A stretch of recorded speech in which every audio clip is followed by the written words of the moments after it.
You know that Keeley Companies is all about fostering the world-class culture through their incredible cultural pillars. Well, it was time to add a seventh cultural pillar, Keeley Green. Guided by the mission to raise the sustainability standards by which they design, build, operate, and live, Keeley Green is dedicated to using a holistic approach to leave a positive impact on our environment, create a future that is sustainable for generations to come. In the words of Rusty Keeley, we are just getting started. You can learn more about that just getting started mentality and all the work they do by visiting my friends at Keeley Companies online at KeeleyCompanies.com. Welcome to the Live Inspired podcast with John O'Leary. John is the two-time national best-selling author of On Fire and In Awe. He's a world-class inspirational speaker, the host of the Live Inspired podcast, and he's the real-life inspiration behind the major motion picture Soul on Fire. Each week, John interviews extraordinary individuals about their life stories so you can more fully live your life story. Here's your host, John O'Leary. Well, hello, my friends, and welcome to the Live Inspired podcast, Voices of Soul on Fire with John O'Leary. I bring you now one of the not only great actors from our film and from the industry itself, but as I learned over the last 2.5 years of making the film Soul on Fire, one of the greatest human beings I've met. This guy is a blast. He's humble. He's humorous. He does not have an enemy. He does not know a stranger. And he loves to make people feel as if they are the most important person in the world when they are in front of him. And at that time, in his mind, they are. So who am I talking about? Well, let me give you some background on this individual. This gentleman grew up in West Virginia and only met his father a couple times before he turned 20. So it does not seem like the kind of past that would lead necessarily to becoming one of the great Hollywood actors of all time. And yet John Corbett has become exactly that. Whether you know him from his iconic roles in Northern Exposure, My Big Fat Greek Wedding, Sex and the City, among many, many, many others, or now as a hero in the film, a gentleman named Denny O'Leary. John Corbett has the ability to bring you into the story and make you feel like you matter. It's what he does when he's on film. It's what he does when he's on set. It's what he does when he's out with you in public. And as you're about to experience, it's what he did for John O'Leary and our entire family as we joined him and Bo Derek at their house in beautiful, sunny Southern California.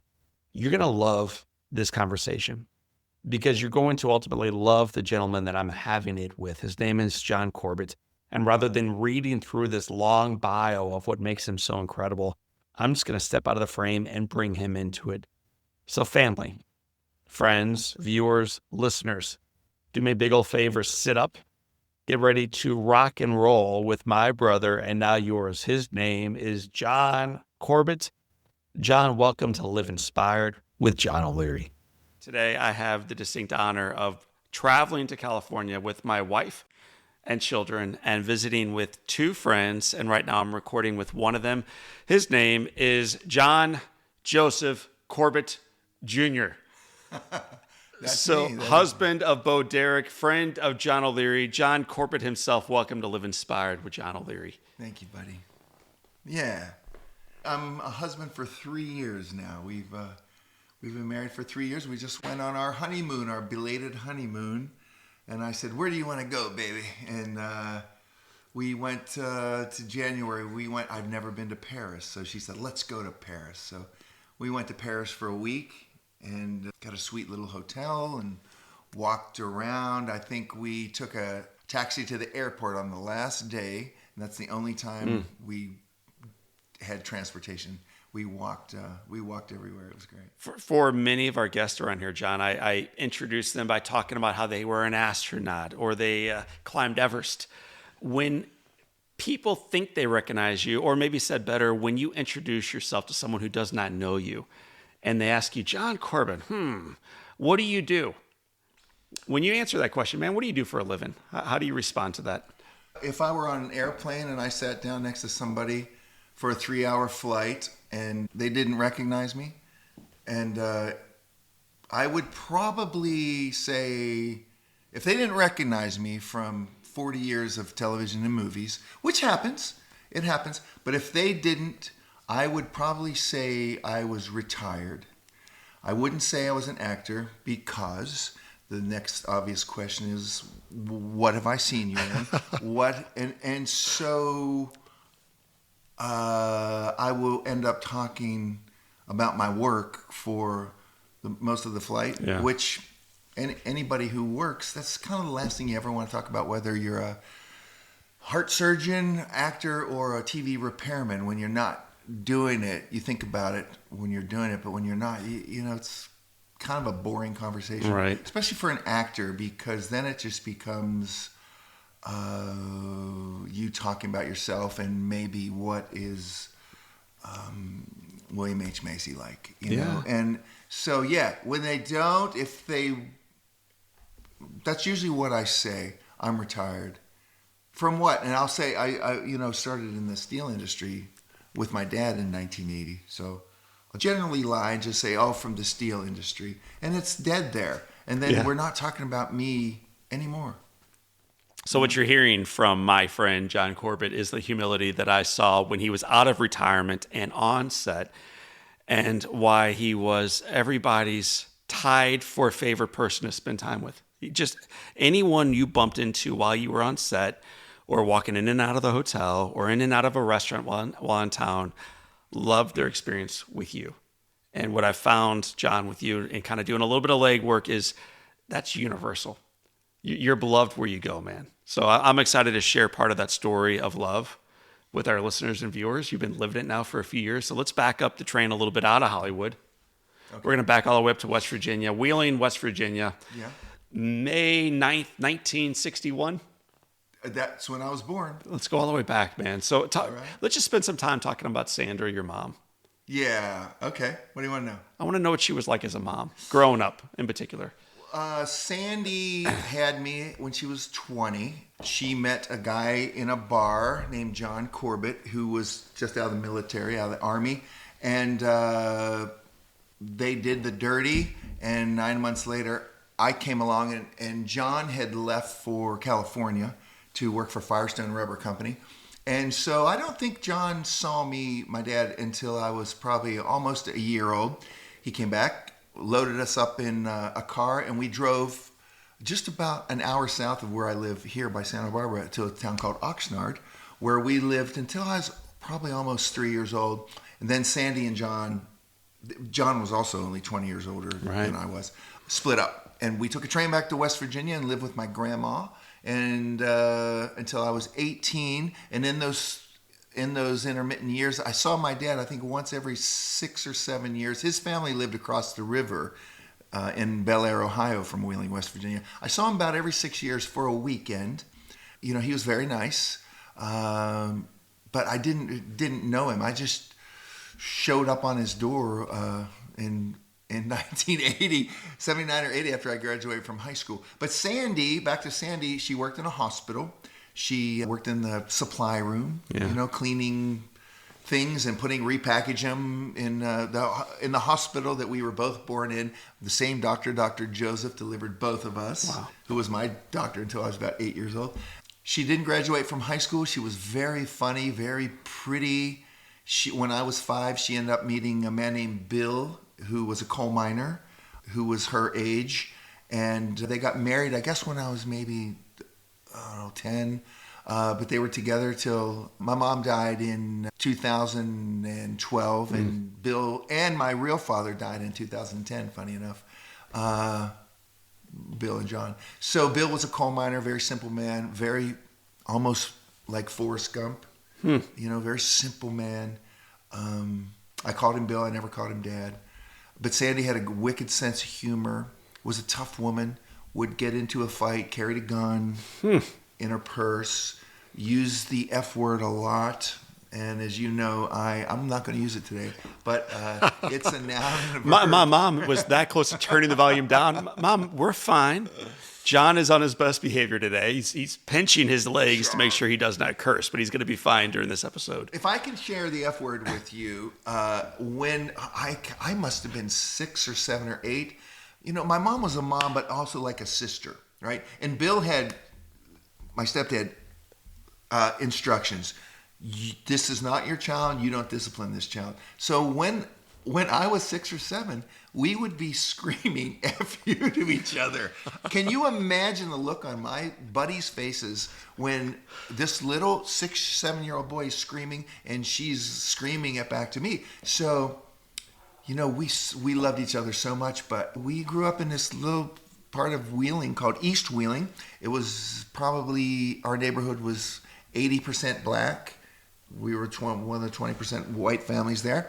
And you could call it poor, but we lived in it was a 5-story apartment. There were 3 sections of it. We were on the first floor. That's the apartment that I lived in from 3 years old till I was 24. I'd been gone for 5 years. My mom still lived there.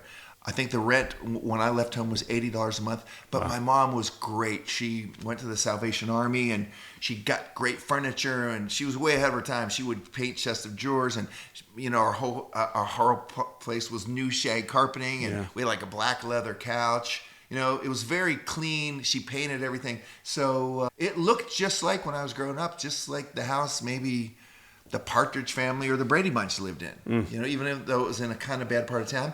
I was the only child. Bill was a coal miner. He made pretty decent money. So looking back at it, I guess you could say we were on the lower end of things. But man, we ate out. We went to the Burger King and McDonald's. I mean, all the time. We took summer vacations to a place called Cedar Point in Sandusky, Ohio. Yeah. We stayed in hotels. I got whatever I wanted for Christmas, bikes and guitars, So I thought it was like a kind of a rich kid. I've been to your house. Look, your dad was an attorney. You live in a very affluent. I've been to the house you grew up in. In Wheeling, that would have been definitely where the rich people lived, right? And we lived whatever that version is in St. Louis of what I'm describing. That's where we lived. But God, it just didn't feel like it. Everybody was friendly. It was not unlike Hell's Kitchen, where in the summertime it's very humid. People would be sitting out on the front steps talking to each other. It was just a line of apartments. So on the flat out here, I happen to sit next to a fellow interviewer named Grace O'Leary. She's 12. She watched your performances. She's seen your movies. And I said, what question would you like me to ask Mr. Corbett? She looked out the window, thought for a moment, and said, what did he want to be when he was a little boy? So John Corbett, as you are looking at your mother's furniture and as you're going on these vacations to Sandusky and all the other things you were doing, and looking ahead, what were you imagining your life might look like? I was sort of in love with kind of pop stars back then. My mom would buy me Tiger Beat magazine and stuff like that. So I loved the look of, say, David Cassidy and the Osmond Brothers. And I was kind of musical. I got a guitar when I was 7, and I would sing in my room. So I just, they had great long hair. Look, I still even wear my hair long. They had cool clothes and Converses, and I think I kind of wanted to be sort of famous in a pop starry way. I never had the desire to be the typical, astronaut or fireman or policeman or military guy or anything like that. I always wanted to kind of be a famous pop star. Gosh, dude, it happened. I mean, it did kind of happen. It's unbelievable. We'll talk about the music in a moment because that's also part of the story, but it certainly happened with television, with commercials, with movies. You became a star. I did.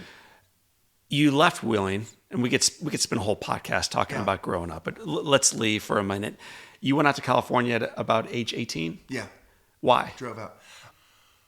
I worked in a little beer carry-out school. I wasn't going to college after high school, and my 3 friends were driving out to San Jose. My buddy Gil, Moose, and Scott Delbrook, and they had a little Toyota truck with a little cab on the back, and Gil was going to San Jose State, and they were driving out, and Scott Delbrook bailed out. They came to me and said, hey, we're driving across country. We're going to stay out there for about 2 weeks. Moose and Scott were saying, but now it would be me, John, and Moose, and we will fly back. So I quit my job at this little beer carry-out, and off we went. It took us 5 days. 2 could sit in the front of this little truck, and 1 had to sit in the back. I found a picture of it recently somewhere on a bean bag. right? Oh, And so we left in March. I think we left on March 8th or 14th, 1980. And we drove right through St. Louis. And I remember seeing the Arch. Then we got to the Grand Canyon. We got to San Jose. We hung out there for a few days. Gil signed up for class, and I decided I wasn't going back to Wheeling. I was going to get on a Greyhound bus and go find my dad, who came to my high school graduation in May of '79. Can I pause you there for a Yeah. moment? For relationships to work requires the investment of time. Yeah. That's true with family. It's true with friends, dating, whatever it is. And so even though the job title is dad, Yeah. when you only see a guy 3 or 4 times by the time you graduate high school, what type of relationship is there between you and your father as you take the Greyhound from San Jose down to LA to knock on his apartment door? Like what is that relationship like at that point? Yeah, it's like I knew my mailman better than this guy. But he was charming. He was funny. He always had a big mustache. He lost a lot of his hair when he was 24. He kind of looked like Dr. Phil, actually. But, I'm a tall guy. I'm 215 pounds, 6'5", and he was exactly that. So I wasn't quite filled out at 18, but I was close. So he was a charming fella. He was a big drinker. So when he would come back and I'd see him those few times from being a boy on those weekends, he'd be a little drunk when he'd come over to our apartment. He was a Jehovah's Witness. How about that? So that was tricky. I was raised Catholic, and the Jehovah's are, they're a little pressing with their wanting to get you into the club. And so his whole family, I wouldn't see his family ever. They were just across the river. But on that weekend, I would be around them all. And he had 5 brothers and sisters and the mom and dad. And they were all very nice, but they sure wanted to get me into their club. And, I wasn't even into the club I was in, which was being an altar boy, and I was in the Catholic school. But, being an altar boy, you see behind the curtains. I'm hanging out with the priest on Friday nights driving around. He's only 24, but he's smoking cigarettes, let me have a few puffs, when I'm 13 and 14. So when I decided to go see him, it was only because he was a smart man. He was the smartest guy I know. He was a watchmaker. He was a welder, a nuclear welder. He helped build San Onofre power plant down in San Diego. And a mechanic, you could give him anything, a box of anything, he could make something that worked out of it, right? So I knew if I showed up at his door, I liked him. He was very sweet. There wouldn't be a "what are you doing here" kind of thing. There would be a big embrace. Okay. Hey, son. He had a real deep voice, like John Wayne almost. It's like he stole John Wayne's voice. And he would get me a job. I was making $3 an hour. And he got me a job the first week. It's 1980. I'm making $20 an hour. In steel. In the steel industry, which I did for a few years. So are we father and son? Nope. Are we drinking buddies? Oh, yeah. So, in West Virginia, you could drink at 18 back at that time. So, of course, when you're 16, you had a fake ID. So at 16, I'm in bars with grown men ordering 7-7s and Jack and Cokes. At 16, drinking with 40-year-old men, and nobody's saying, hey, this ID doesn't look right because I'm tall. So by the time I got to California, now it's drinking age in California, 21. I still got my fake ID, so I'm going out to have drinks with my dad. He let me stay with him for about 6 months, so he loved it, and I kind of loved it too. So we never, in all those years, we never had one argument, not one fight. It was like I was his pal. Did you ever say, hey, Dad, where were you? Like, why didn't you come home more than every 6 years? When he had 5 drinks in him, he would get a little teary and apologize for not being there for me. He sent his child support, which I think was $100 a month. He was always on time with that. But he had also met a woman and had another family. She had a daughter my age named Candy, who was a very sweet girl. But he was raising. They had, we lived in that apartment. We didn't have a car. They had 3 cars and a house down in Southern California. And so when I saw all that, it was like, oh, wow, we live in that kind of funky little apartment, That $100 a month didn't stretch out too far. But he would always, I'm so happy your mom never poisoned your mind with me, which she never did.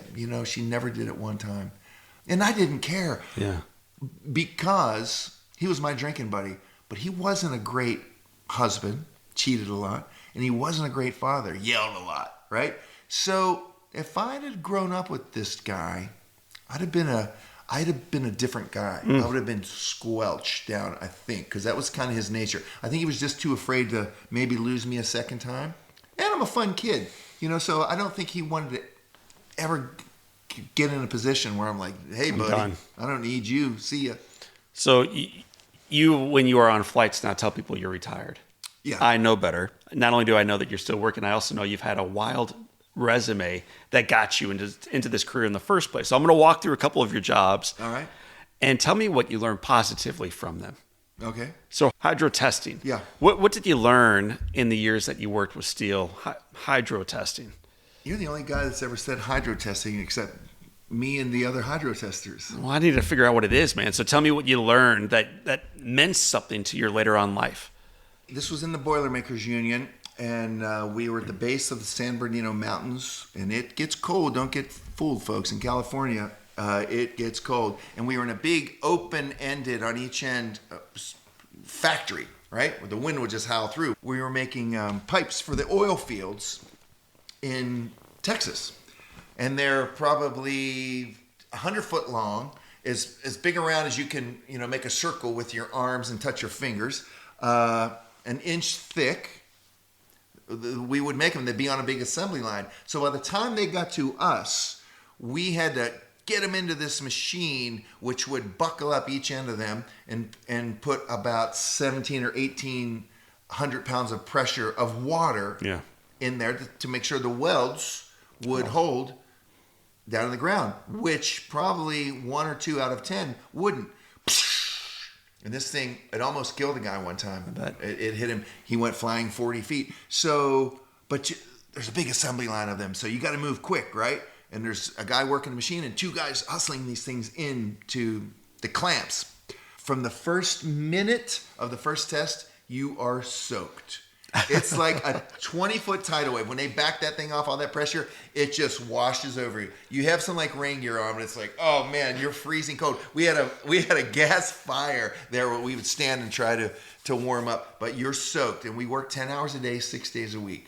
So we worked 60 hours a week doing this, and I did this for years. I guess what I learned was, look, it's an assembly line, and that's kind of what acting is, right? It's an assembly line. Like, I'm just doing my one little job as an actor or working the hydro tester. There's welders up there. There's guys shaving the ridges off so they're not so sharp and cut your hands with files. And so when one pipe gets messed up, the whole thing shuts down because it's not now moving to the guys that take it off and go stack it out in the yard.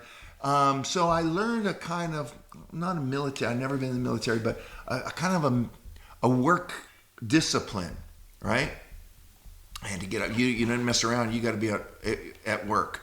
So, I'd have to leave my house at 5 a.m. every day to get to where the factory was. It was a good discipline. Yes. It taught you how to show up and work. And I was young. I was 18. I'm working mostly with 30, 40, 50-year-old men in there. I was like one of the younger guys. So it was just a good discipline. It gave me a good work ethic, a solid work ethic that I already had from West Virginia, because I had jobs working in Penny's shoes or sweeping up the Coliseum after shows at like 14, 15. We'd stay up all night, me and my buddy Greg, sweeping up the Civic Center because Styx just played, for $3 or $4 an hour in cash. So I always kind of had that. But that steel factory stuff was good foundation. Corbett, if you had not been injured, would you have been on a totally different path professionally long term? Yeah. I mean, because that's ultimately what chased you away, that you got hurt. Yeah, I hurt my back. Those pipes I'm talking about, I'll tell you something, because you've lost your fingers, right? So when the pipes, man, I lost my hand, my whole hand this much from my wrist up, for the people that are listening, within 1 second. So these pipes, after we test them, they'd roll down to some rollers and have to go outside. And when the rollers got shut down, you had to go give them a big push, to get them started, because the little motors weren't enough to take this heavy weight. So one day the pipes, and you wore earplugs. The factory's so loud, so you got earplugs in. So one day the pipe hasn't moved in about 5 minutes. Now we can't test another one until this one to the right goes. So I go down and I'm waiting for the guys to give me the sign to push it. I'm holding on to this thing for about 6 minutes. Nothing. What is going on? I take a step to look out. Boom! The assembly line here, they sent one down.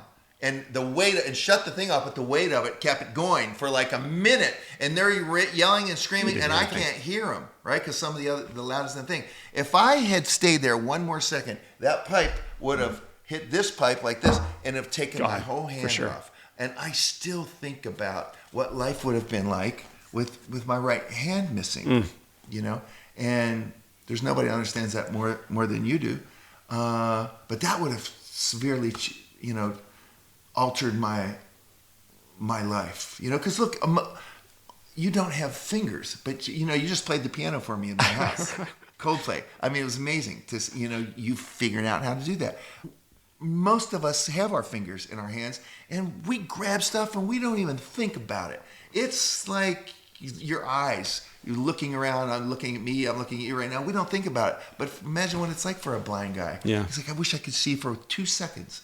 So grabbing things with your hands is something you don't really process. But sometimes I think about like I love playing guitar. Yeah. Now, would I be able to do that if I didn't have a right hand? Yeah, I don't know why I got off on that because you asked me something else about the I'm actually glad you did, because even in the answer you're sharing that the trajectory would have been radically different. Had you lost your hand, if I didn't get hurt, it ends up in a different place. Yeah. If you don't get hurt, you end up in a different place. Yeah. And you end up ultimately in the perfect place. Not probably the path you would have selected, but the path that was required. Yeah. Yeah, I wasn't just killing time in the steel factory to maybe become an actor one day. That was like, I lived 30 miles south of Hollywood for years, and the only 2 times I had been to Hollywood, we went to see Family Feud once because somebody gave us some tickets, and I think the other time was to like walk around and look at the stars on the sidewalk. Right. It might as well have been 300 miles away. It's like I didn't go to California to become an actor. So I'm going to accelerate around the first turn and go right into acting. Okay. I was going to ask you about sheriff deputies and hairstylists and all these other jobs that you either took or you were considering taking. Yeah. But ultimately, you go into a class, as I understand it, you're about age 25. It's an improv class at local college. That's right. When I got hurt, the 30-second version is when I hurt my back, I couldn't do manual labor anymore, and my dad had learned to weld at this place called Cerritos College, right? When he was in his early 20s. So he said, go back to school, get your education. So I went back to school, 4 years or so after I got out of high school. I was a horrible student because of ADD. And I was just in 2 weeks in this school failing, everything, sociology, human sexuality, English, trying to take an algebra class. And I was just lost. In 2 weeks, I was lost. So read 5 chapters tonight. And I was never a very strong reader. And so I was in the cafeteria one day and I met these kids that were up at the next table, and I could hear them making some jokes about something, and I chimed in, and they laughed. I was in my 20s. They were just out of high school. They were 18, and I was killing time, like 2 hours between class, and then they came down and were talking to me, and then they're like, we got to go to class right now. You want to come with us? What do you mean? We're going to go to our improv class. We're actors. It's a great class. I'm like, what? I can just come with you? I like these kids, so I want to hang out with them more, and I still had like an hour and a half till I had to go somewhere. Come. So we go over to this theater, and I'm like, I can just come in. Your teacher doesn't mind. She's not going to mind. So we walk in this theater. I'd seen one play in my whole life. One play, right? Walk into this theater. Everything's black. Big black boxes. Air conditioned. It's so cold in there. Black curtains from floor to ceiling. Everything else is painted black. Wow, look at this little bit of an accelerated seating. What do you call that? Stadium or whatever kind of seating for 100 people or whatever. And I meet, hey, who's your buddy? Giving me hugs. I'd been in these classes and haven't even talked to the people next to me. Who's your buddy? Hi, I'm John. I met these guys over here. Sit down. They start to do an improv. The teacher's like, hi, I'm Georgia. Georgia Well is her name.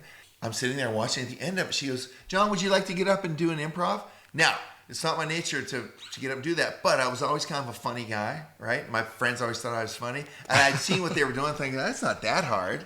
You know what I mean? I got up, I robbed the guy at a 7-Eleven, and then as I got the money, I took a step to leave and then came back and made him drop his pants. I got a huge laugh, and that was it. It's like, holy hell. I was funny just now, and these 30 kids or less laughed in unison. Like sound came out of their mouth. You know, a laugh is hard to do. It's addictive, man. It's spontaneous. Yes. It's like a hiccup or a sneeze. You know, you and I can fake laugh right now. Ha ha ha. But to make air come out of your mouth and do that, it's kind of a wonder. You know? And I said to her after, can I sign up for this class? Even though it's 2 weeks, she goes, of course. Go over to the student body or whatever it was. I went over, I dropped all those other classes. I came back and signed up for all the acting classes. Wow. And I was in a play. I was in Hair a month later. When did you realize you had a natural gift? I think there's a lot of theater kids and a lot of us who, you know, you and I just played the piano together, who wish we had a gift, but we like doing something. That's very different than recognizing you're set apart, that you really do have something unique. You're not just you have a sweet voice and a beautiful face, but you have a talent, John. When did you recognize you had a talent? You know, it's not easy to be an actor when you first decide to do it. You're very nervous, you shake, you don't know what to do with your body. Now you've got 20 kids watching you. But if you can just keep trying to do it, you know, do scenes with somebody and work on those scenes and then get up and present them, there's a sense of accomplishment, you know, that you can get out of it that I've never really gotten anywhere else. I'm not creating anything. I didn't write these words, and I'm just sort of memorizing them and then saying them with some emotion.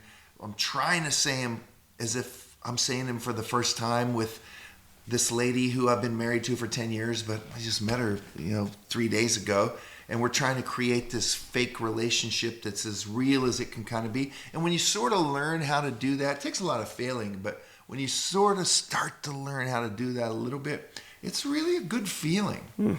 You know, so I guess it wasn't long after those classes that I thought, you know, I always drew pictures and had watercolors and could always play a little bit of guitar and sing. I never wrote my own songs, so I'd sing Eagles songs, Take It Easy and stuff like that, which was always fun.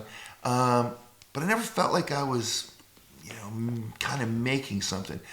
But in this acting thing, even though I wasn't making those words up, I felt like I was making this life. It wasn't my life, but man, if I said this sometime, if I believed it, like water would come out of my eyes. You know, if we were doing an emotional scene, like I've broken up with girls that I loved before and never made water didn't come out of my eyes. How am I saying these lines? It's not even true. We didn't just lose a baby. I don't even know your last name. But I'm doing this scene where we just lost our baby and water's coming out of my eyes. It's another phenomenon. It just. Why is that? What is going on there? I just think it's acting is such a. If you never ever decide to, I mean, good luck trying to make a living acting for the last 40 years and living in a nice high house. Percentage of success. Yeah, and living in a nice house. That's just not going to happen. It's not going to happen.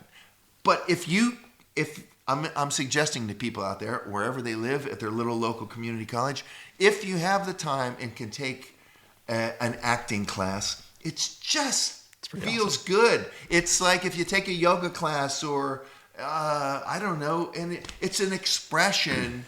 You can express yourself in it. You know, it's kind of like getting drunk and with your buddy, and now I can express myself, and I love you, buddy, and maybe water will come out of your eyes then. But the acting class, I think everybody should take some acting classes because you can learn a little bit about yourself. These acting classes lead this West Virginia kid to begin to recognize that you do indeed have a gift. You slowly make your way into the space of more professional acting. You start doing commercials. You become quite successful, man, in this space. Yeah. I mean, 50 commercials. Yeah. DSL, Samsung, Black Star Beer. Yeah. Yeah. So here's what happened. I'm living down in Bellflower, 30 miles south, and this lady, who's now been my teacher and put me in a bunch of plays for 2 years, says, I think you could do this for a living, but you need to move to Hollywood. You got to be in it. Like, what? I live with my girlfriend here. She's a hairdresser. we have a nice little apartment over here. I don't want to move to Hollywood. But she said, it's now or never. You're already too old, right? To start 25, this. 26. Yeah. So I do it. I don't know if I can do it, but I do it. But at this point, I'd been doing extra work. So I'm an extra on Cagney and Lacey, Chips. I mean, my mom's watching me on TV every week. I mean, Mom, I'm going to be in that opening scene where the lady gets hit by a car, and I'm getting like close-ups, seeing the lady. So she's having everybody over. Sandy's having everybody over. It's like I'm the guest star of Chips or Cagney and Lacey or whatever I'm in, and I'm telling her what I'm going to be in. And I mean, I might as well have been on the cover of TV Guide because I left home just a few years ago. Now I'm on Cagney and Lacey. How's that possible? Right? So I did that for a lot of years. So what I learned how a set operates, how to be on a set.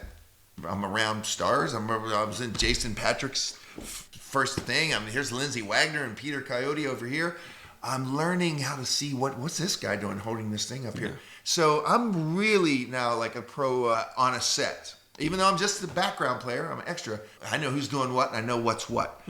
But I'm still down being in my plays at the community college. So I moved to Westwood. Live in a 2-bedroom with 5 guys. There's 5 of us. I'm in the bedroom with 3. They're 18. Now I'm already 25. I'm in hair school in Hollywood because I think I'm going to be a hairdresser like my girlfriend because she makes a good living and I don't think I'll be a good waiter. Halfway through hair school, I get my first commercial for Samsung Electronics, 1985. Hair school takes about a year to get in and out of. So I graduate and I start working in a salon right in Hollywood. Now I moved out of Westwood and I'm in my own little $300 a month apartment in the middle of Hollywood. Franklin and Whitley, and that commercial that I did halfway through hair school, I get a job working in a hair salon, making $150 a week, hoping for some walk-ins, sweeping up, shampoo boy. The first commercial residual, it starts playing the month I get that job, $8,000. I get for that commercial residual that I worked on for 6 hours for Samsung. Next month, here's 7 or 8 or 9,000 more, right? I go down and I quit that hair job. I quit that hair job. It's like, wow, this is crazy. So in the next 3 years, I did 50 national commercials. I'm still in that $300 a month apartment. I got, $300,000 in the bank. It's unbelievable. I'm as rich as the richest man on the planet. Yeah. But I've always lived a simple life. In fact, these boots are my Northern Exposure boots. So, these are from 1990. I'm not a guy who buys things. There was in preparing for this podcast, I have the good fortune of knowing you a bit just from doing a little bit of work together. And so I knew some questions I wanted to ask you, but I also had to do the work to figure out what else. Yeah. So I watched a recording of yours from probably 1991. You're on the front of TV Guide. Like you're a star. I'm a star. You're a star. But this lady asked you the question, when you first made it big, you got that first big check. What was your first big buy? And you looked out for a while. Then you looked back at her, this sweet voice, and you said, I still haven't made it. And you talked about how you're still in the same car you had 5 years ago. The suit, you pointed to your suit. You're like, I bought it at a Goodwill. And it wasn't an act. Like, I think today, if an actor did that, it's probably a shtick. Like they're trying to be a personality, even in a one-to-one recording. You didn't need the car. You didn't need the suit, man. It wasn't going to define you. Neither was the $300,000 in the bank or the more that eventually would show up. Right. That's right. I mean, look, I've made a great living. Did you see that white truck out there you pulled up? That's my 2011 pickup truck with 60,000 miles on it. I bought that new. That's my car. I could have any Ferrari or Corvette or Rolls Royce I wanted, but that's my car. I mean, that's funny you're saying that because that's all true. That's been my, since I was back in West Virginia. Right. That's just it. Like, money doesn't mean fancy things to me. It never has. And it probably at this point, I'll be 63 in next month. It probably won't change. So 88 Wonder Years shows up in your life. Yeah. 1990, some little show called Northern Exposure. I'm looking at a moose right now. That's right. Does he have a name or no? I call him Morty, which is the name of the moose in the opening credits that walks through town. I call that guy Morty. So Morty is now hanging out in the living room. He was in. If you watch Northern Exposure, Maurice Minifield was the big astronaut tycoon of the town. Morty, when you would enter in his big log cabin, Morty was to the exact left of the entrance. So it's one thing to be on a DSL commercial or Samsung, and even if the checks are nice, it's a commercial. Yeah. You're on the front of TV Guide, and for the kids listening right now, they have no idea what we're talking about, but ask your grandma after the episode ends, and she'll tell you this was a big deal. When did you first recognize with Northern Exposure that, I hate the question you made it, but that this was, that you were at a different level than before you got the job? Well, the reason I got the Northern Exposure is, funny enough, because of a Jack in the Box commercial where I was eating a cheeseburger and talking to the camera, and they liked this energy of this kid, and they brought me in for Northern Exposure. And a week later, I was flying to Seattle. So the commercials were actually instrumental. If I didn't do that Jack in the Box, I probably never would have got the... I wasn't getting a lot of auditions at that time, but somebody big at CBS saw that thing, and they had me in. Got Northern Exposure. I went in, it goes like this. You go in and meet somebody, you read, they kind of liked it, and they're like, we're going to take you to the network. Right? So I'd never been to the network before, but that means you go to this basement of CBS, and there's 2 people for every role. So there's me and my guy. There's Rob Morrow was there with his guy, Janine Turner and her. And so you go in before this room of about 50 execs, and you are so terrified just because there's a lot on the line. At this point, it's a pilot. It's called Northern Exposure. You don't know it's going to be one of the best shows CBS ever makes. At that point, you're just scared, of all this judgment. What do you do with that? When you walk in with the anxiety and you're about to read for this, where do you go so that you can let go of the anxiety and be present? Well, that's only happened to me one time in my life that I had to read for a network. And I was 27 when I did that. I think I just took some deep breaths. I kind of glanced up at the people, gave them a little wave, and took some deep breaths, and then just knew what I had to do. Because at that point, I'd been doing it long enough to know that, I'm okay at this, and I had the whole thing memorized. So I just took a deep breath and did it and tried to be charming, and that was it. I mean, I didn't know I have any other technique. I guess I'd try to just do the same thing today if I had to go. Luckily, I don't have to go into rooms and try to win jobs now. But if I did, I'd probably just do the same thing. Give them a little thing, take a deep breath, and just jump in. You jumped in. Were you surprised at how successful that show became? Yeah. Why do you think it did what it did? I don't know. We were a summer replacement show for Knots Landing. We only made 8 episodes. And they came on, and it wasn't overwhelming. It was a summer replacement, but it did enough for them to say if we got picked up, we were going to get a second season, which would have been 20. But it didn't do well enough. So they came back to us and said, listen, guys, you all have contracts to do 20 episodes, but it's not doing what we want. We're only going to do 8 the second season, but we can't do it unless you adjust your contracts to say, and a couple of the people didn't want to do that. So they were maybe going to have to recast them. But I was like, fine. But you know what? Speaking of money, how about this? For my first 2 seasons of Northern Exposure, if you make, let's say, $100,000 in this business. Let's say I got $100,000 to do our movie. Just cut it in half. You're taking home 50 because it's taxes at whatever percent that is. Agent, manager, there's 20 right off top. So whatever the number is, whatever it is, if it's $1 million, you're taking home 500. If it's 10 million, you're taking home 5. At that time, I was getting, for the first 2 seasons, $2,500 an episode, which turns out, to be $1,000 and change per episode.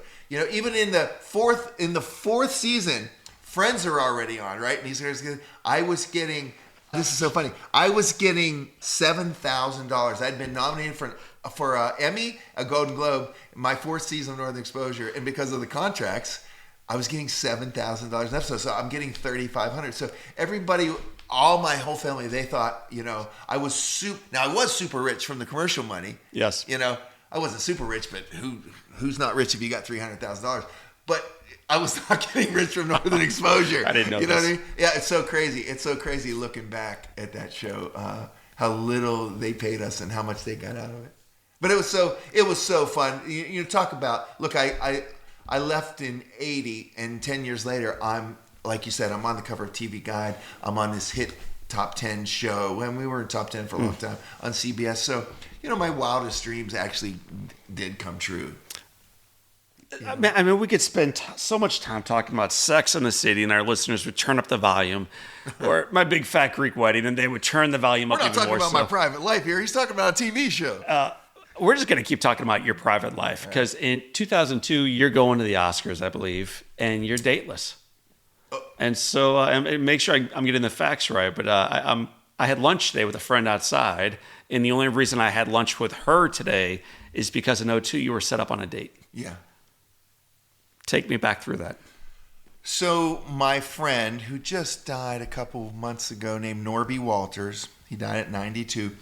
I'm living in West Hollywood in a cool apartment that I bought in 2000. And Norby has this thing every year that I had been going to since 97. On Oscar night at the Beverly Hills Hotel, very fancy hotel, he would have a thing called Night of 100 Stars, which was all the sort of people that Hollywood, on the night of the Oscars, that Hollywood had kind of dismissed. So Rod Steiger, Burt Reynolds, David Carradine, Gary Busey, Stella Stevens, all these people that were Real very people, famous. yeah. But now they're not being invited to the Vanity Fair party, with Daniel Day-Lewis. They're relegated to Norby's party, which is a very, very fancy affair that, like, Martin Scorsese was the underwriter for it one year. So I had been going every year and taking, whatever girl I happened to be dating. It's kind of a couple's night. And this particular one on 2002, he said, Corbett. He talked like this, kind of like Jerry Maguire's agent in Jerry Maguire. He's like, Corbett, you coming to the party? And I said, no, Norby, I'm not dating anyone. Come by yourself. And it's like, no, I'm not coming. That's a couple's thing. I'm not coming by myself. He goes, I'll get you a date. And I said, no, you're not getting me a date. Later that day, I get under my door. He's on the 11th. I'm on the 7th floor. I get this list with 20 actresses in it. Now, I'm not going to name any of the other ones, but some of them are a little younger. Some of them are a little older. I'll tell you in private. I can only remember 4 of the people, but there's about 20. But the name that he goes, write down 1 through 5. And now he's going to call down and say, hey, Corbett wants to take you on this thing. He goes, write down 1 through 5. And I see Bo's on there. Like, Bo's on there. Now, from pop culture, I had known that her husband had died at the... And just for our listeners, who are we talking about? Bo who? Bo Derek's husband, who she met when she was 16, John Derek. They were married for 30 years. He died in 1999. He was 30 years older than Bo. You can look it up, folks. It's got a lot of controversy. He left the wonderful Linda Evans. He was 46 for this beautiful 16-year-old. And it was very scandalous. But they had a happy relationship, and Bo has had a happy relationship with Linda Evans, who I've come to know. She's wonderful. But he had passed, and so she was on this list. And so I circled her name, and I put a star in number 1, and then slipped it back under his door.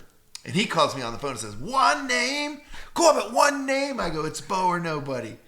And a couple days later, he calls me up and says, she wants to go. Call her up. And he gives me her number. Like, you're kidding.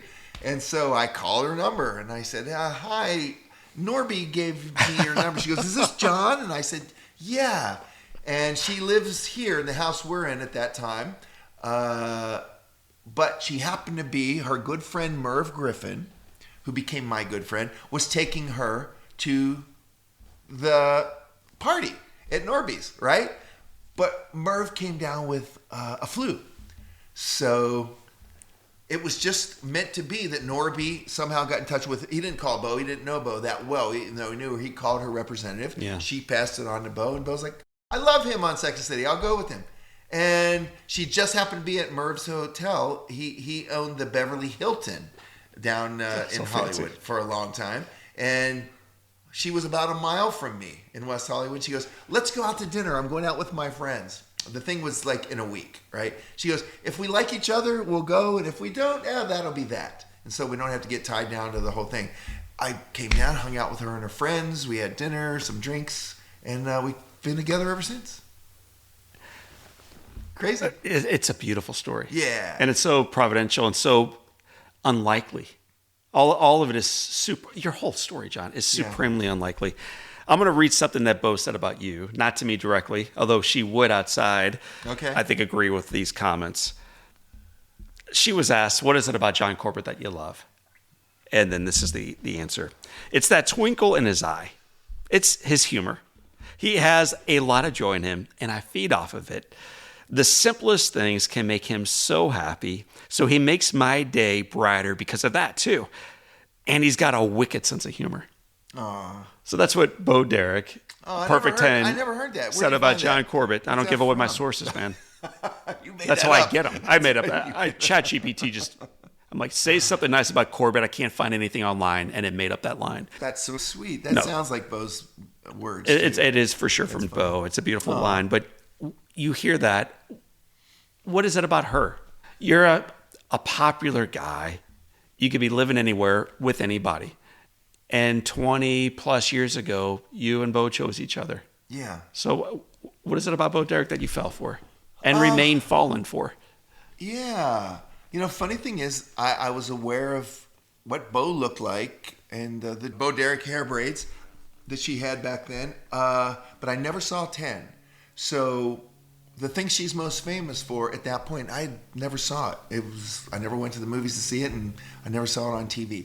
So when I went to meet her, I just thought it'd be kind of fun because I always thought she was pretty and beautiful, and saw her on a couple little interviews along the way, maybe on Johnny Carson or something. So I didn't really feel like I knew her.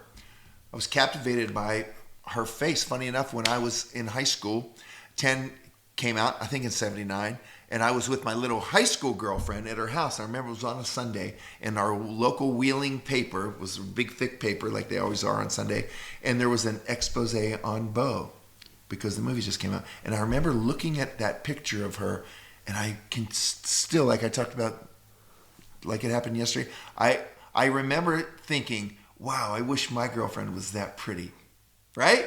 When I saw this great picture of Bo, I was just captivated by her face. When I saw her name on that thing, it took me back to that place. Like, I could go on a date with her if I circled this thing? You're kidding me. So when Norby said, call her up, and then I talked to her, we talked for, 10 minutes. She said, come over in an hour. I'm in room whatever. So when I knocked on the door, she opened the door. Now I'm 6'5". And from seeing those pictures of Bo and Dudley Moore, I thought Bo was probably 6 feet tall. I didn't really know that Dudley Moore was extremely short and she was taller than him. So I thought he was average size and she was long. When I opened that door, she was in her bare feet and I looked down. I think Bo's 5'6" or 7" in her bare feet. She was just this petite little thing. I thought she was going to have more substance. And she said, hi, and she shot her hand out. When Bo shakes hands, she always sticks it straight like that. She goes, hi. And I said, hi. And she just lit up and she said, come on in, I'm getting ready. And I looked at her pretty face for just a few minutes, and then that kind of left, and it's like her energy took over. Yeah. It wasn't just this beautiful girl. She, you met her today for the first time. She's just is also filled with this kind of spirit in a way that she doesn't have almost no censor when she talks, and she just kind of says whatever she's feeling. And that was unusual for me because everybody's trying to generally put on their best face when you meet them for the first time. And by the time I sat next to her and hung out with her friends and saw how genuine she was with them and her real laugh, that sound that comes out, I was just kind of hoping that at the end of that night, I think we gave each other a hug and said, let's go to this thing. But part of me thought, oh man, she's going to call me tomorrow and go, you're great, but let's not do this. That's a possibility because I don't know her yet. So she could just be fake being nice to me. I didn't know. But I think we ended up talking the next day, and I just wanted to be around her always. Always. I just wanted to be around her. She's such a good person. I mean, her mom is 90. She lives 5 miles from us. Her 2 sisters and their husbands and kids live 3 miles from us. Her father just died this past year. He lived to be 90. He lived a mile from us. So this whole house for all these years has just been filled. I'm an only child. My parents are gone. I'm an orphan since 2010. And they were still, back there, so I never got to see them. I never saw my mom really for the last 3 years of her life. So to now have this family, we just took her mom out to dinner. She gave me a life. She gave me a life from the start, from the first time I came up here. I'm just happier when she's around. That's like a movie line that you just rehearsed right there. I'm just happier when she's around. It's so beautiful. I was going to ask you, during COVID, many couples who used to travel and work satellite, when they came back together because they were forced to, found they did not like each other. And it made for tons of conflict for power couples that traveled, and you're over there and I'm over here. You and Bo had the exact opposite experience. You both were super busy coming out of 2019, 2020 hits. You're stuck at home with a person you find out you not only love, but you like. Yeah, it really kind of stops ringing, right? When you're a guy at 50, for the most part, hope you had a good time because, there's now 28-year-old guys, and so that had happened for Bo. I saw that happen where she just over the years the phone didn't ring much. So she was home most of the time. And I really, over the years, I would work a couple months a year and then be home. So for our whole time, like I was telling you earlier, there's some years when I don't work at all. I mean, look, if you like Big Fat Greek Wedding, right? Some people say, oh, it's one of my favorite movies.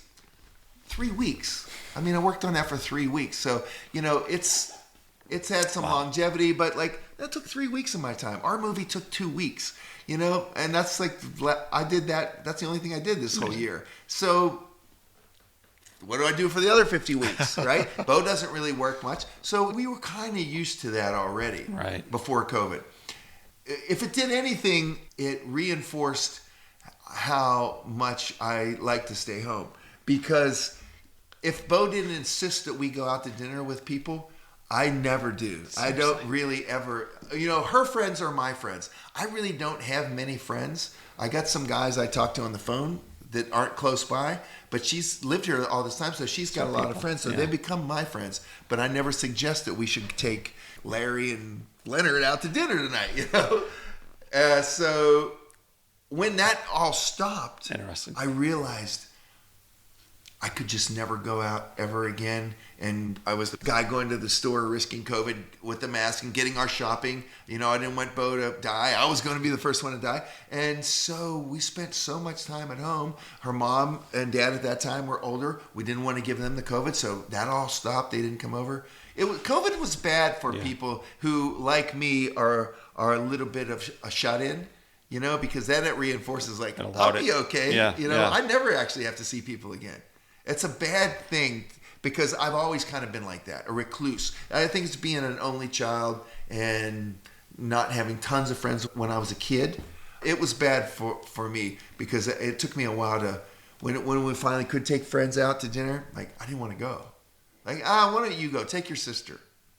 So when you walk into a restaurant and you stop at every third table, shake hands and smile and share laughs with people, is that awkward energy? Is that you faking it to make it? Or is that what's going on there? You just hit it on the head. Yeah, those two things? Yeah, because I have to do that here where we live. So it's a very small town where we live in, right? But just so we're clear, you did that also in St. Louis. You stopped intentionally to be nice to people that you easily could have walked right past. Well, that's part of the job, right? But when I'm back at the hotel and there's all the other people staying in the hotel, I don't have to have it on, but I had my COVID mask on. I have a pair of glasses. I have 3 pairs of glasses with no lenses in them that I put on, and then I put a baseball cap on, right? Because I don't want to freaking have to talk about myself to 9 people in the buffet line because they recognize me, and there's not a more boring conversation that I can have than waiting to get the mashed potatoes and somebody go, "Oh my God, is it?" No, Aiden. It's not. Yeah. So being on the set, I'm there. I don't mind doing it. But here's the thing: everybody's time is precious, right? So John O'Leary or Beth O'Leary needs to go get a gallon of milk. I just need a gallon of milk, right? I want to get to the grocery store and I want to get home. I got stuff to do. I got to cook dinner for 4 kids. So John Corbett, who lives in this small town and knows everybody, just wants a gallon of milk at my only grocery store here. But guess what? When John Corbett goes to the grocery store to get a milk, John knows half the people in there. So that feeling that we all have when we just want to run in, get the milk, get home, I have that just about every time I go to the grocery store because I got other stuff to do too.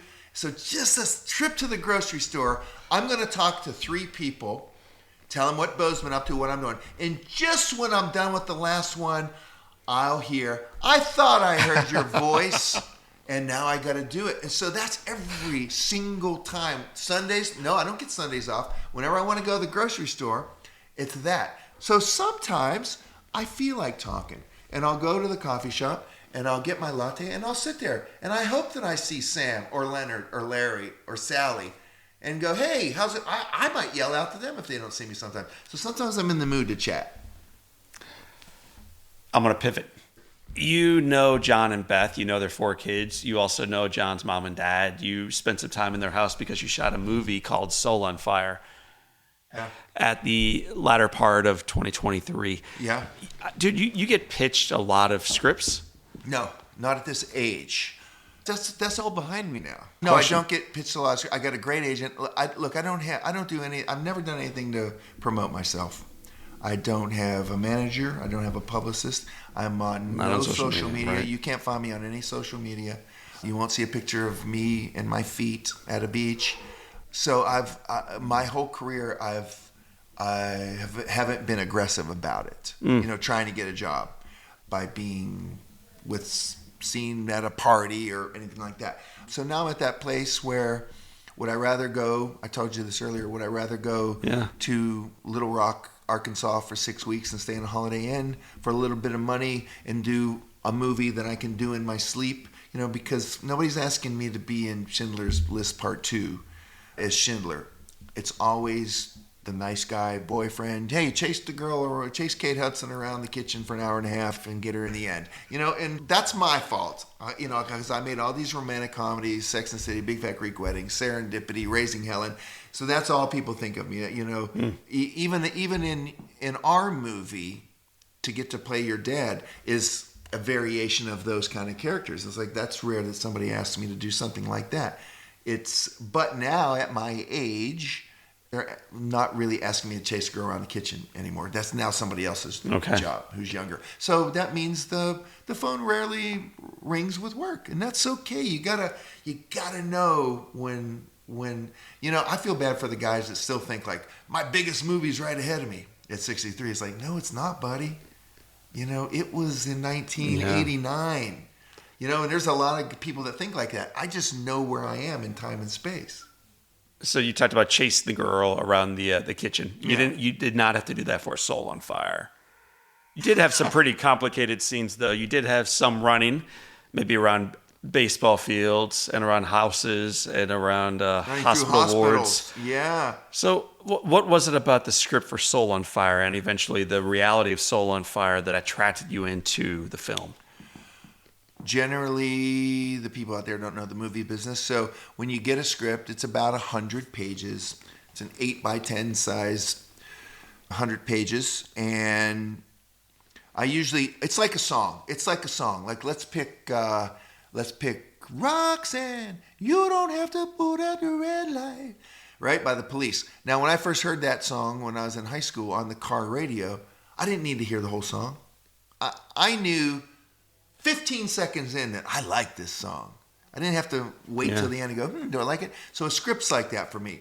I know out of the 100 pages, I know 10 pages in if I like this script or not. I don't need to find out what's going to happen. I can tell by the writing in 10 pages if this thing is worthy of my time in that Holiday Inn for weeks and weeks. So when I got through that first 10 pages, like, man, this thing is so well written. Then you get to the meat on the bone of what happened to this little boy. It's making me cry right now. But I don't mean to cry in your interview. But the fact is,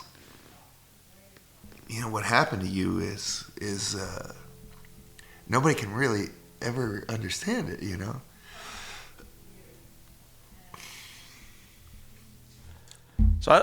So before you go on, man, I'm going to jump on top of you for a moment. I love that emotion. So what is it about thinking even about that little boy? Because I feel like I'm no longer that little boy.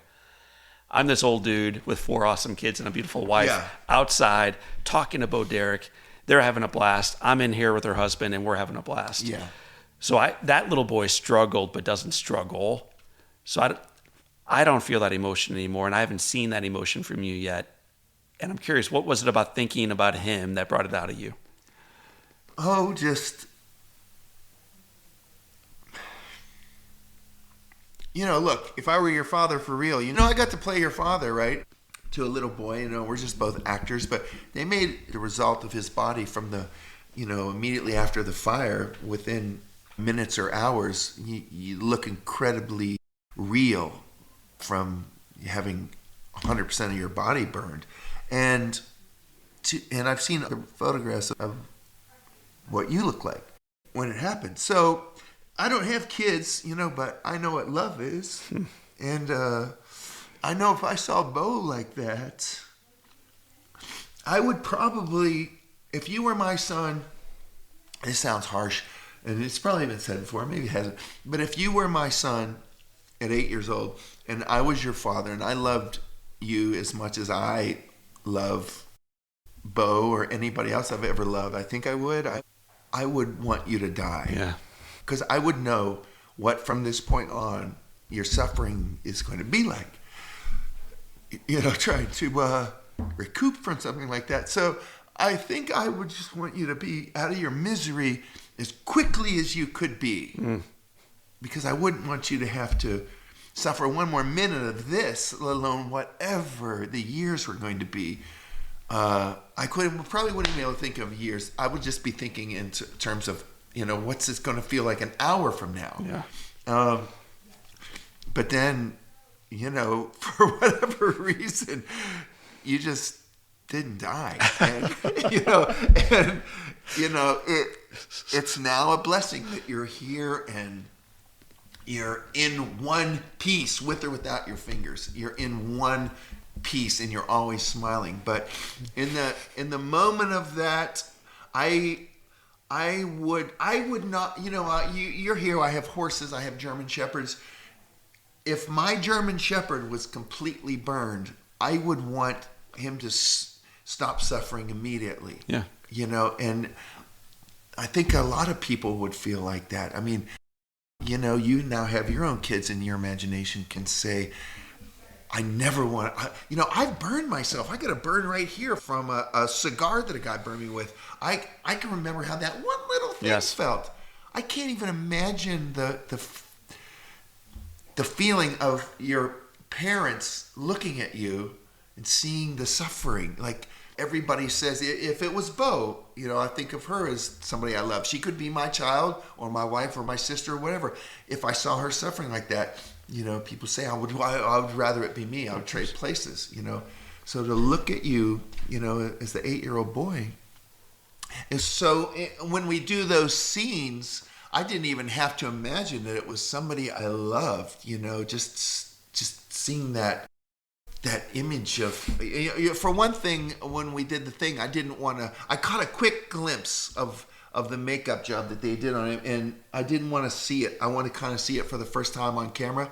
So then when we shot and I ran into the room and I saw it, and I don't think in our movie, it's pretty gruesome. So I don't think, we talked about this earlier, that the people out there seeing the movie are going to have the reaction that they think they're going to have, because the movie makers know that you can't You can't throw it in front you of can't them. flip people out like this because it's a very hard thing to look at. But just seeing the fake job, and our makeup team was, they made it as realistic as they could.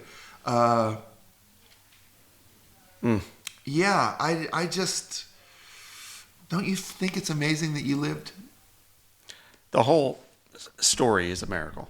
And another individual that we've had on our podcast who was involved in the movie struggles with the word miracle because this individual struggles believing in miracles.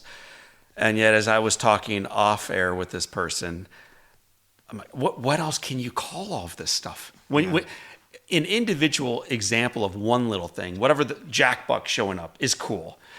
A kid learning how to ride again is cool. Learning how to play the piano again. Finding a beautiful wife. Filming at a stadium in December when it's 74 degrees outside. Like any of those things in and of themselves are nice. Yeah. When you start stacking nice day after day after day, it's not nice anymore. It's God's grace. It's a miracle. Yeah. It's an undeserved, awesome miracle.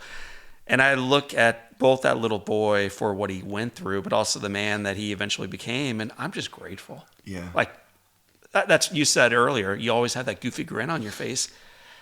Dude, I don't need a beer for it, and I don't need money for it. Yeah. Because it's recognizing how lucky I am. Yeah. So yeah, do I think that kid's lucky to have survived or blessed? Completely.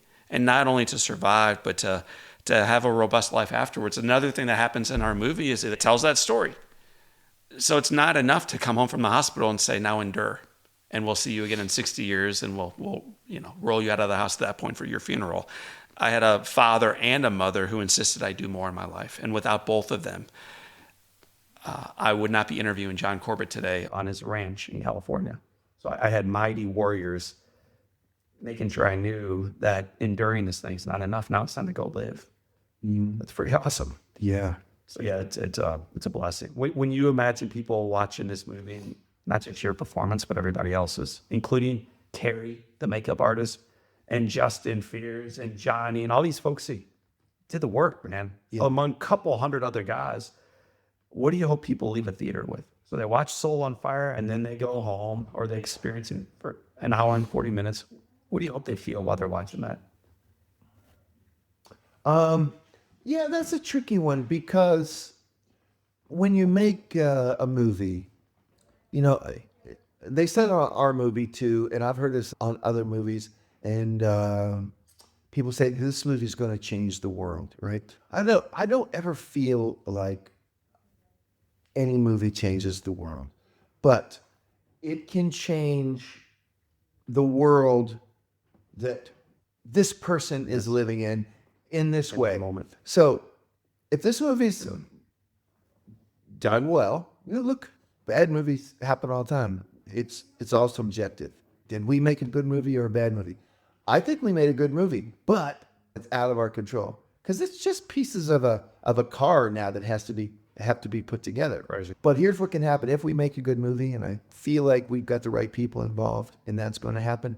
Here's how it can change somebody's world. If somebody's having a bad day, right, and they see this movie, they go to the theater, or they watch it at home, or maybe this guy's wife is sick. My best friend since I was 5 years old just died of pancreatic cancer, and he's my only best friend in the world in September. He fought it for 3 years. But he would watch home gardening shows and shows where they fixed up cars and stuff because he couldn't do that anymore, and he liked to do that.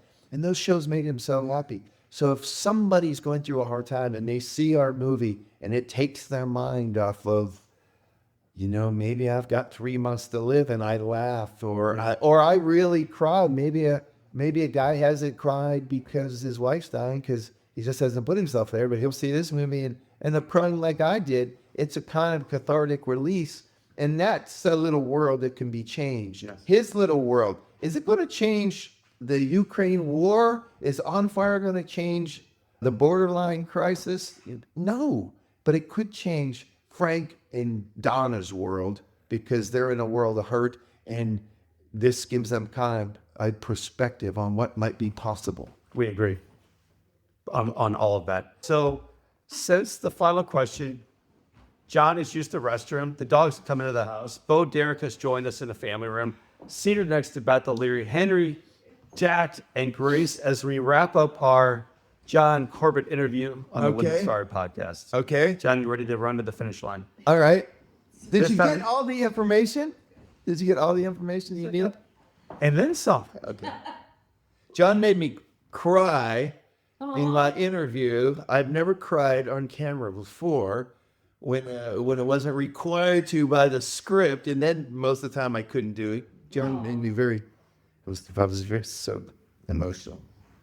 It was awesome. But now what we moved to is a gentleman who started off in Wheeling and has ended up in California, and a man who should have ended up, if you really look at the cards you were dealt, at the bottom of the barrel, man. And you're at the very tippity top of it right now. It's very cool. So I'm honored and humbled to be in your house and among your family and wrapping up this podcast with these 7 questions with John Corbett All right. and family. Here we go. Question 7 number 1. questions. Okay. 7 rapid fire questions, Corbett. Okay. Sentence answers, not paragraphs. We need to roll. Okay.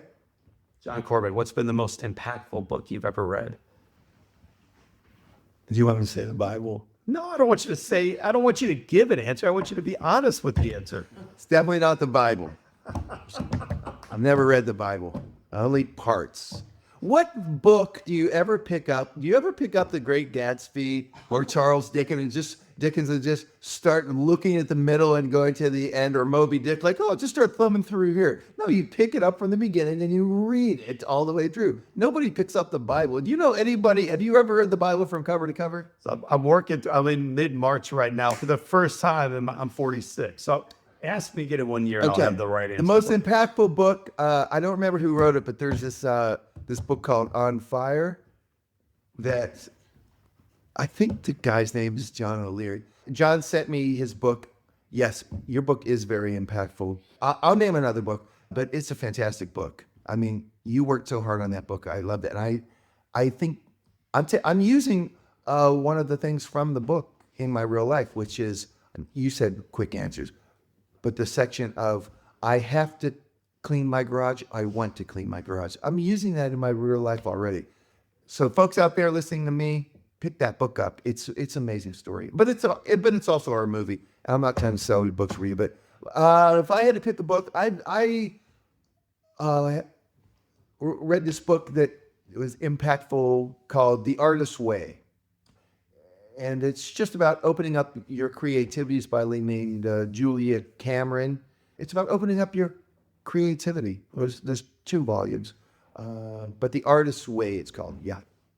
What's one positive characteristic or one positive trait you possessed as a little boy growing up in West Virginia that you wish you exhibited as brilliantly today? Sense of humor. Wow. I had a wicked sense of humor as a kid. I found everything funny. Now I find that, 13% of everything funny. I wish I could have that sense of humor that I had as a kid. There's some of us in this room that would disagree with you because we think you're hilarious. If your home caught fire and all living things are out, and you have an opportunity of running back into this building that we're recording this and grabbing one item, what's the one thing you would grab? In this back room, in the acoustic ceiling, I have a little suitcase with the $130,000 in it in $50 bills. We're going to stop this podcast. No, I'm teasing. Right now, Jack is getting duct tape. He's trying to get Mr. Corbett duct taped up. This could go sideways quickly. I would send Bo back in for that. No. What would I grab? What would I grab? I don't know. Everybody says photos, I'm sure. I would grab, I don't need anything in here if everybody's outside. But if I had to grab something, I have the $39 Tesco Del Rey electric guitar my mom bought me in 1967. That I would grab that. It's a Sunburst one. It was $39. I would grab that just for fun. If you could sit on a bench on a gorgeous day and have a long conversation with anyone living or deceased, who would you like to be next to?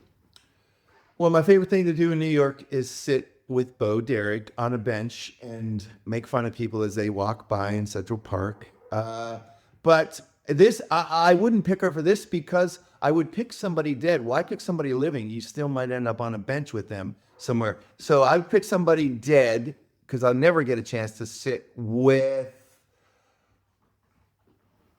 I would sit with, there's two Beatles alive, so I wouldn't pick Paul McCartney or Ringo Starr. I would sit on a bench with George Harrison or John Lennon and make fun of people and just have a cigarette and a coffee and talk about life. Either one of those guys, I don't care which one. There's room for both. What's the best advice you've ever received? Oh, my dad. I told you earlier, he was a nuclear welder and a watchmaker, and he got in some precarious positions being a welder. So he told me, son, whenever you have to do a job, any job, make yourself comfortable. So for him, that meant getting comfortable being upside down. And if you had to get a chair to do your job, get a chair. What are you doing bending over? Make yourself comfortable. People also say that when you come into their house, make yourself comfortable.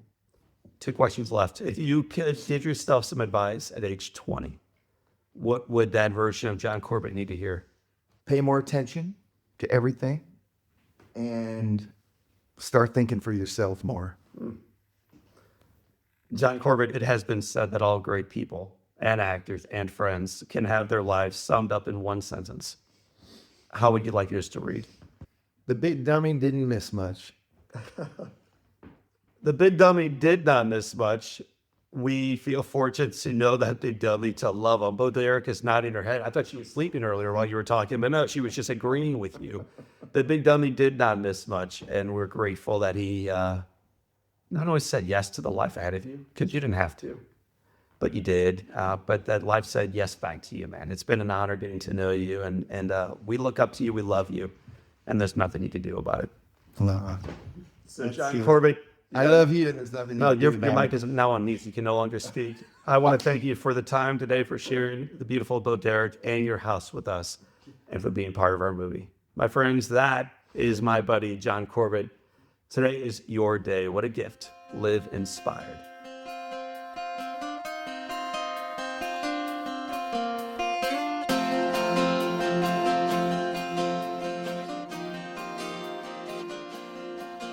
Well, my friends, I told you on the front side of the conversation that it was going to be a special conversation with a special human being. There's a million reasons what made it so remarkable. Number one, we recorded on this gorgeous day. The sun is shining. The horses are in the fields doing their thing.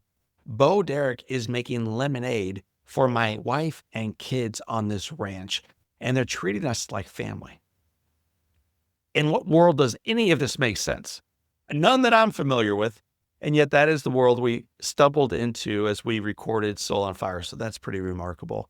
Another thing that made it so special is how humble John is, how honest he is in his answers. His life has not been easy by a long shot, and yet in the midst of potential struggles, this man chose to turn his attention toward possibility, toward hope, toward loving the one in front of him, including the reflection in the mirror, even when it sometimes was difficult to love. I think there's an example in there for all of us.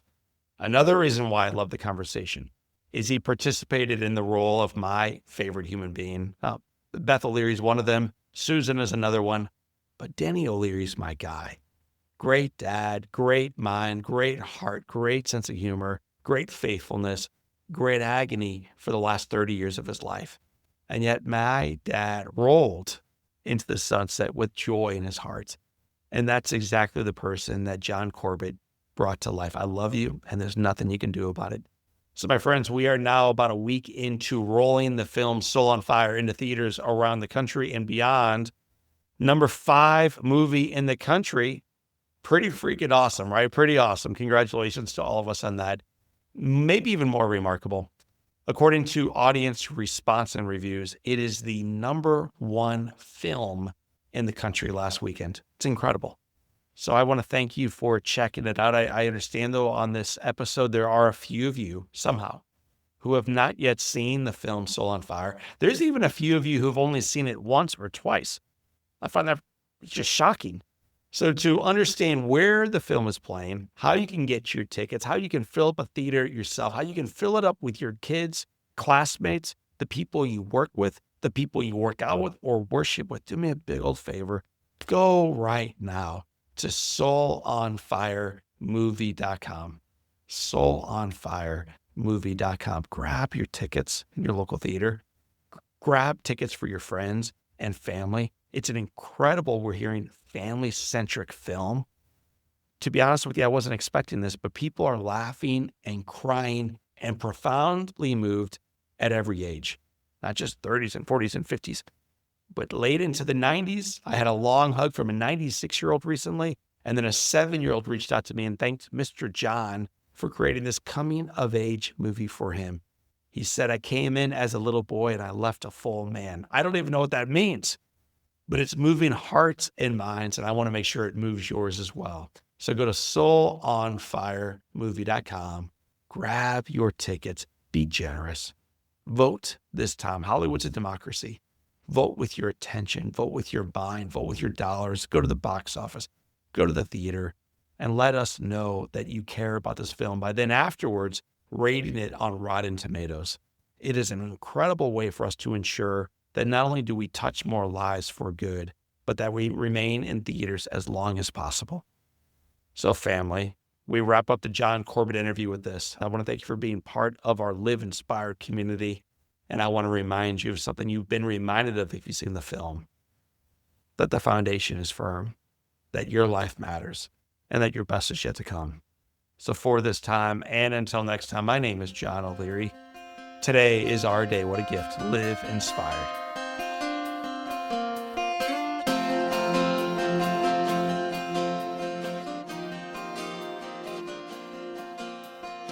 Keeley Companies was started almost 50 years ago by the one and only Larry Keeley. What started as a small family-owned paving company in St. Louis has grown to a nationally known full-service construction, development, and restoration partner. Larry the Legend, as he is affectionately known, has been a part of this growth every step of the way and continues to provide guidance as his son, Rusty, my buddy, drives their vision and achieves results on purpose. His unwavering foundation of a family culture with a focus on people has gotten Keeley Companies to where they are today, and their journey is truly just beginning. To learn more about Larry the Legend and Keeley Companies, check them out at KeeleyCompanies.com.